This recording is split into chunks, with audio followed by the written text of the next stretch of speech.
Hey, and welcome back to my channel. Today's video, we are going to talk about how to prepare to through hike the Pacific Crest Trail. I'll be going over all of the permits that you'll need to hike, and then bring up all of the things that I thought about before I set foot on trail. First, you need to actually decide that you want to hike the Pacific Crest Trail, and sometimes this can be the hardest part, to actually make the decision to do something like this. Next, you need to try to figure out when you want to hike, what year. And of course, there are a lot of factors that we'll talk about that will help you make this decision.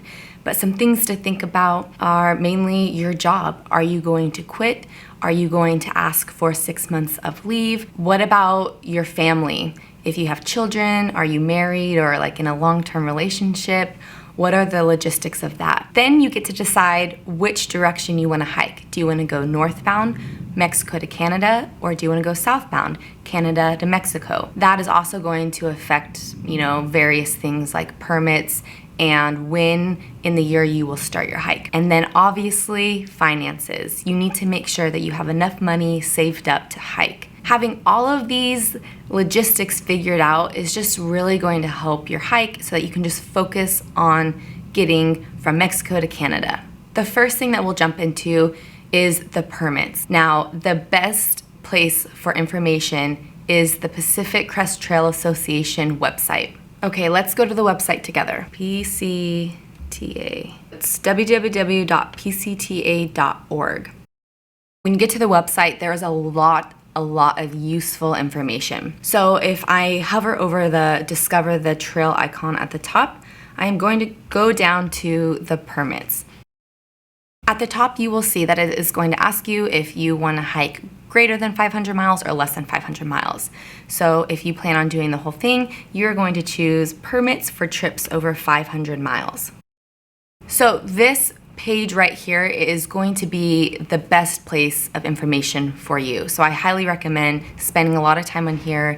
The PCTA has written a lot of blogs answering a lot of frequently asked questions. So this is hands down the #1 place to get all the information that you need. However, you will need to apply for a permit. The permits are free, which is absolutely incredible. And the way that the PCTA does it is that they will release 50 permits each day. This is to help not basically congest the trail with like 300 people starting on one day. If you are planning to through hike in 2020, October 29th of this year, 2019, is a very important day. This date is for all NOBO hikers. That day is when the PCTA is going to start opening up permits for the 2020 through hiking year. The PCTA says that they will release permits in 2 phases. The first will be on October 29th at 10:30 a.m. Pacific time, and 35 permits will be released for each day.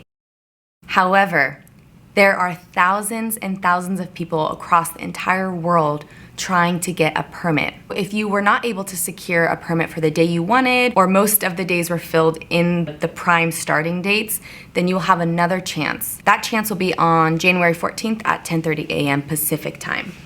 This date changes every year, so don't think that all permits will be released on October 29th every year. I think my date was like November 1st or something like that. I actually forgot. So they have been changing the dates.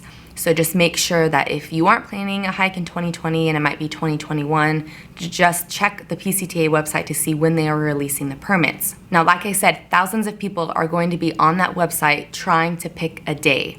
So you need to make sure that you are on PCTA's website before 10:30 a.m. Pacific time on October 29th.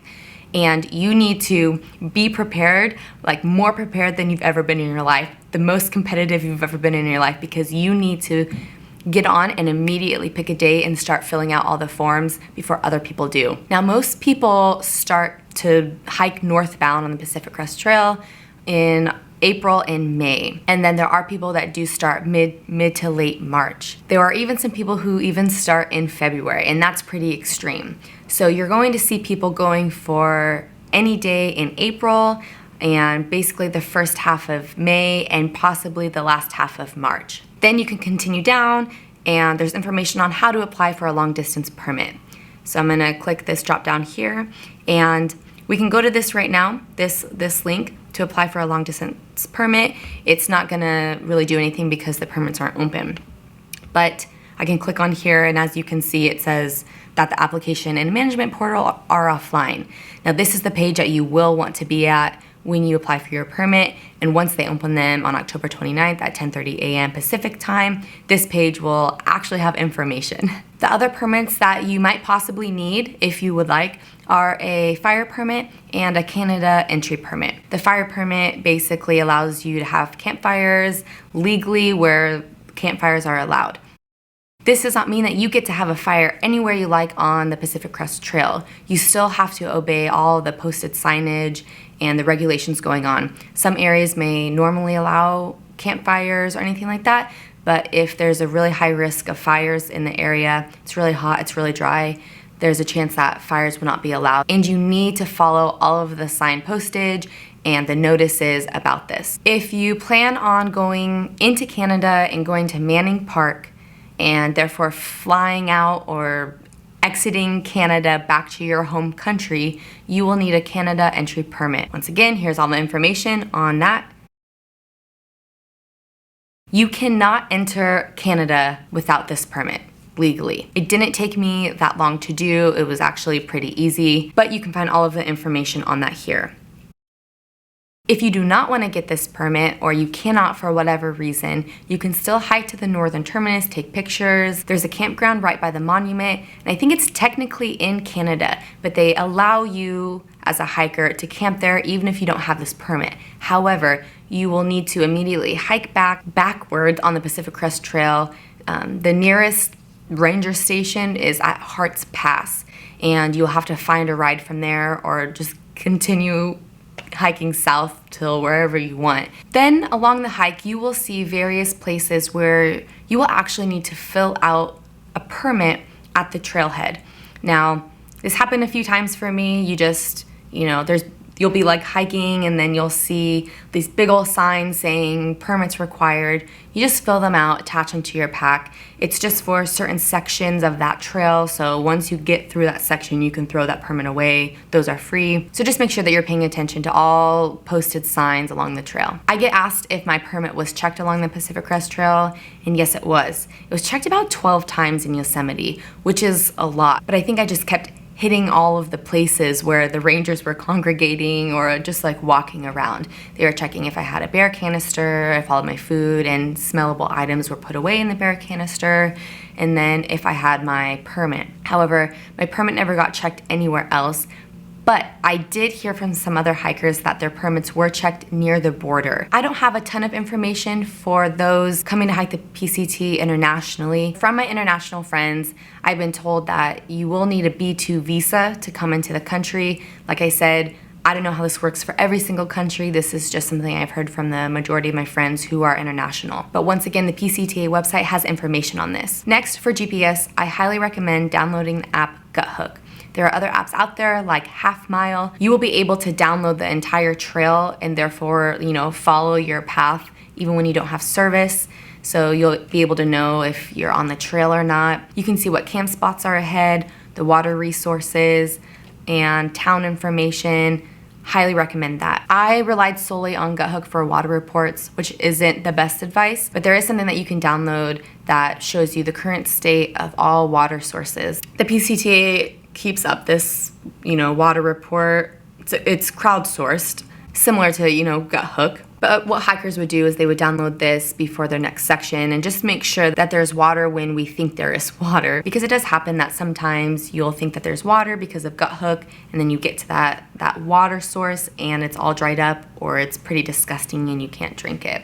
So the water reports are actually great to download, especially if it's a pretty dry year. Next, you are going to want to start acquiring all of your gear. I would recommend acquiring this over time as gear can get very expensive. And I do want to say that your gear that you may use if you go backpacking for one night or 2 nights and maybe they're only a few miles in and a few miles out, that is going to be much different than what you may want on a long distance hike. You have to remember that you will be walking 2,650 miles and you'll be doing that every single day. So I actually have some gear that I take out just for my fun little weekend trips, but I would not use some of that for a long distance thru hike. Just the same way that I have stuff that I use on my long distance thru hike that I would not bring on like a fun backpacking trip with friends. So I recommend just starting to acquire your gear, wear it, use it, get used to it, become very knowledgeable in everything that you have. Do your research, try different gear out, give yourself that time to figure out what you really like. You can go onto YouTube and find 100 different hikers that have 100 different hiking setups. So don't feel pressured if you watch one video and they say to buy X, Y, and Z, and then you go to another video and they say something completely different. The point here is that everybody has their own system, so just try to make sure that when you start the trail that you are very confident in your system so you have as least amount of problems as possible when you're hiking related to gear. If you're worried about the expensive gear and acquiring all of it, think about having family and friends get you some of your gear for your birthday or for Christmas or anything like that. My parents actually got me my Garmin InReach for Christmas prior to me hiking the Pacific Crest Trail, which is another great resource for a GPS, and I use it as my backup to the GutHook app. But talking about gear and finances, as you start acquiring your gear, you obviously will need to also start saving up money. If you have no idea how much a thru-hike costs, go and check out my video where I actually detail every single expense I spent on the Pacific Crest Trail to give you an idea of how much you will need to save up. I'll also put the link in the description below, so if you want to watch it after this video. But start saving money. This will also affect what year you'll be able to hike. Do you have a mortgage that you will also need to pay while you're hiking? Will you be able to cover that expense when you're on the trail? Will you have a car payment? You might have a cell phone payment. What about health insurance? Make sure you sit down and have a plan and start getting an idea of how much money you will need.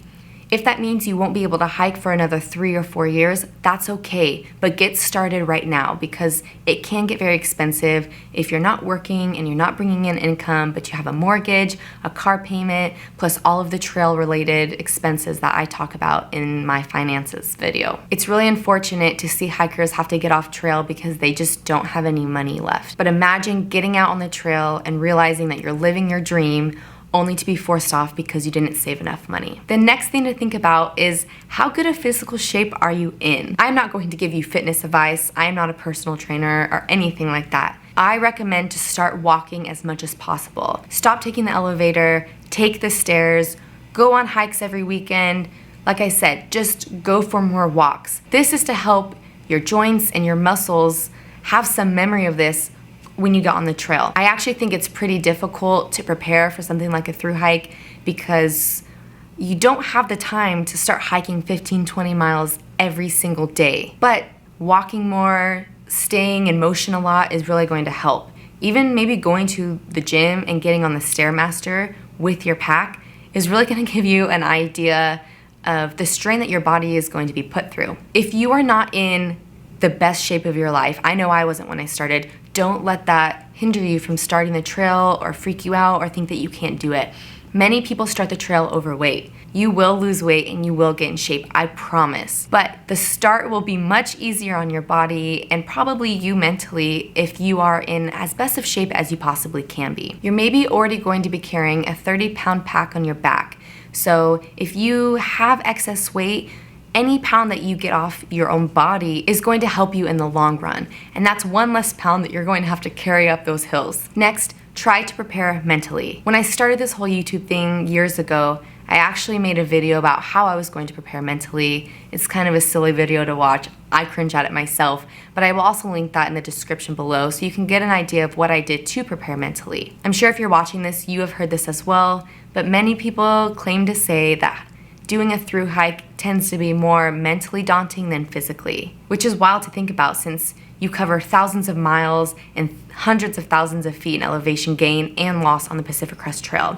So that just shows you how hard it can get emotionally and mentally on the trail. So really dig deep with yourself, figure out why you want to hike the trail, write down why you want to hike the trail, what kind of person you want to be at the end of the trail, and really reflect on that. Reflect on that before the trail, reflect on that even on the trail when you have those days where you think you really want to quit. This ties into making sure you have everything set and solid when you start the trail. I'm talking about making sure you have enough finances. That will really put a strain on your hike if you are worrying about if you'll even be able to get a shower or a hot plate of food when you get into a town. Make sure your family and friends know how important this is to you. You want to make sure that they are all supporting you when you're on your hike. You don't want drama going down when you're on your hike that might make you think that you need to leave the trail to go deal with it. Don't underestimate how hard it will be mentally. You may be the most mentally tough person out there, and I promise you that you will have a bad day on the trail. The trail is like anything in life. Even if you want it so much, even if it's your dream to be on trail, there will be times that you do not like it and that you want nothing to do with it. And so it's important to always reflect and not take the trail for granted, and to continue to go back to the reason why you set foot on the trail. There's only a few things left that I think would be really beneficial to thinking about and researching before you start your hike. One is to really learn what kind of wildlife will be on the trail, and then learn how to interact with that if you come across it. This could be from the lizards all the way up to the cougars and the wolves and the bears. Make sure that you really understand what it means to be on trail and respecting the trail. That leads me into understanding what leave no trace means. The PCTA has great information on leave no trace. Yes, we will be on trail, which means we will be leaving some sort of impact, but the whole idea is to act as if you were never even there. Try to leave the trail and the environment just as you left it. Make sure you're digging 6 to 8 inches of a cat hole when you need to use the restroom. Don't leave your toilet paper or your wipes or anything in the hole. Pack all that out with you. I know that sounds really disgusting to do, but it's really, really important that we help protect the trail and the environments that we're in so that we can continue to enjoy them. Pack out your trash, pack out your poopy wipes. Once you get in the habit of doing it, it won't seem gross to you anymore. And one little tip from me, I love packing out oranges. I would actually put the orange peels in the Ziploc bag with all of my, my dirty wipes to help mask the scent. Next, become a member of the PCTA. I believe it's like a $35 donation, but these people who help volunteer to build the trail, fix the trail, repair the trail, and everything in between are doing this so that you can have a trip of a lifetime. If you become a member, it helps them continue to do that and literally have the most fun. This was the most wild ride of my entire life, and that is why I'm making these videos, so that it hopefully helps you figure out how you can make this dream for yourself come true. If you like these videos and you think that they are helpful, please like this video and let me know in the comments below. And if I missed anything, please also let me know in the comments below so that other people can see other ways that maybe you prepared for a thru hike. It doesn't have to be the Pacific Crest Trail. But once again, have so much fun planning your thru hike. It's like falling in love for the very first time. It's exciting and it's nerve-wracking and there's so much hope and you just have no idea what's ahead, but you know it's going to be good. So have so much fun. If you do plan on hiking in 2020, please let me know in the comments below. And as always, if you have any questions, please let me know. Make sure to go follow me on Instagram at The Whimsical Woman. I cannot wait for the next hiking season. Thank you so much for watching and happy trails. Bye.